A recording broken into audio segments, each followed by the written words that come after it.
أرضي ميديا نيتوركي. السلام عليكم ورحمة الله وبركاته. نجي ربي بكجرت الاسماء كقبو أما ساعتي أدو رجع نرى وريها جرا أرضي ميديا نيتوركي تلفتان channel كينيا كيوتيوب سبسكرايب لايك شير قراتي ماتي كينيا تا أكسمس جمت تورا تليجرامي تينس جوين قرام toora feesbuukaatiinis taatoo ka dabalatee ardii miidiyaa neetwoorkii ka jedhuun argattaniin har'aaf oduu qabannetti ceenaa nu duukaa turan.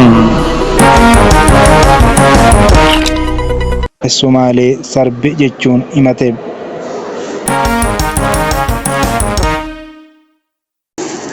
Geetaachoo Raddaan adeemsa hidhannoo hiikachiisuu irratti qofa dhiibbaa gochuun sirrii miti jedhe.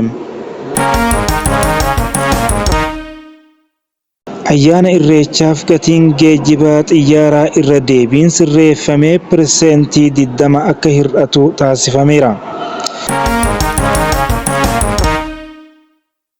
Gondarii fi naannawa isheetti walitti bu'iinsa gaggeeffamaa jiruun namoonni hedduun du'an. Amma immoo bal'ina oduu guyyaa har'aatiif qabannetti ceenaa. ONLF ibsa isaatiin Itoophiyaa fi Somaaliyaa gidduu waldhabdeen uumamuu hordofee gocha aanga'oonni Itoophiyaa naannoo Somaalee keessatti raawwachaa jiran mirga heeraa fi waliigaltee nagaa bara 2018 mallatteeffame cabse jechuun yaaddoo qabu ibse. Jaarsolii dubartootaa fi miseensonni hawaasaa Somaalee biroo televezyiinii irratti bahanii eenyummaa Somaalee isaanii haaluun akka of salphisan dirqisiifamaniiru kan jedhe paartichi itti dabaluun ololli maqaa fi alaabaan naannoo Somaalee ni jijjiirama jedhu jiraachuus eere. Waldhabdee Itoophiyaa fi Somaaliyaa gidduu jiru hammaachaa dhufuu walqabatee naannoo Somaalee keessatti seera waraanaa hojiirra oolchuu dabalatee waraanaan guutamaa jira jedhe.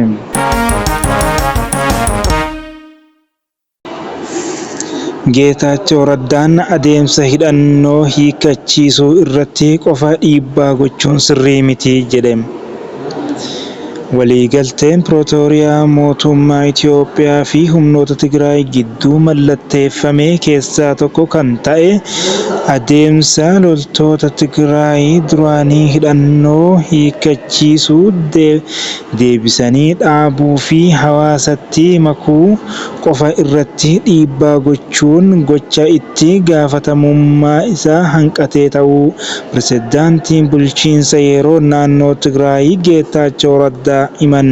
Pirezidaantichi kana kan jedhan Itoophiyaatti ambaasaadara Faransaay yeroo ammaa magaalaa Maqalee daawwachaa jiran waajjira isaaniitti wayita mari'atanidha.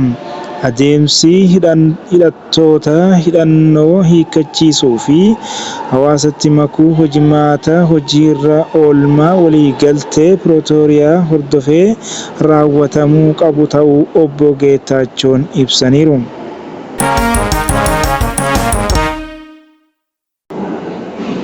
Ayyaana Irreechaaf gatiin geejjibaa xiyyaaraa irra deebiin sirreeffamee % 20 akka hir'atu taasifameera.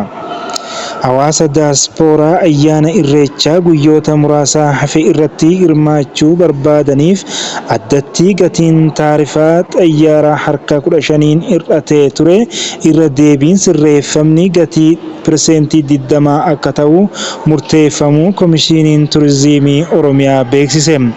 Dhimma kana irratti daandiin qilleensa Itoophiyaa fi Komishiiniin Turizimii Oromiyaa hagayya 28/2024 waliigaltee wal hubannaa mallatteessuun isaanii ni yaadatama. Akkaataa waliigaltee kanaan daandiin qilleensa Itoophiyaa daaspooraa ayyaana Irreechaa onkololeessa 5 fi 6 2024 Finfinnee fi Bishooftutti kabajamu irratti hirmaachuuf gara biyyaa galaniif gatii imalaa dhaqaa galaa pirsentii 20 akka hir'isu ibsameera. Pirezidaantiin Shimallis Abdiisaa daasporaan Oromoo ayyaana Irreechaa irratti akka hirmaataniif tibbana waamicha dhiyeessanii turan.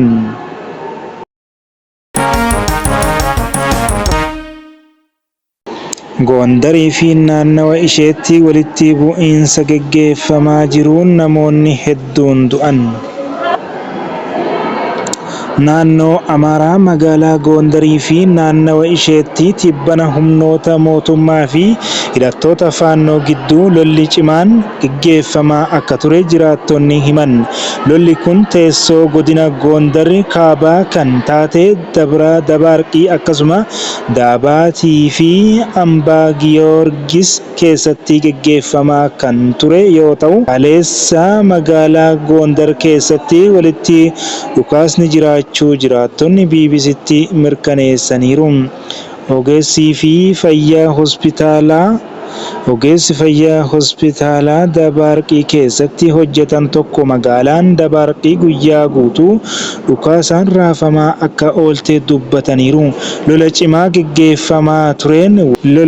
gaggeeffamaa tureen wiixataa fulbaana 6 2017 akka lakkoofsa Itoophiyaa namoonni 20 ol miidhaan irra gahee hospitaala geeffamuu himan.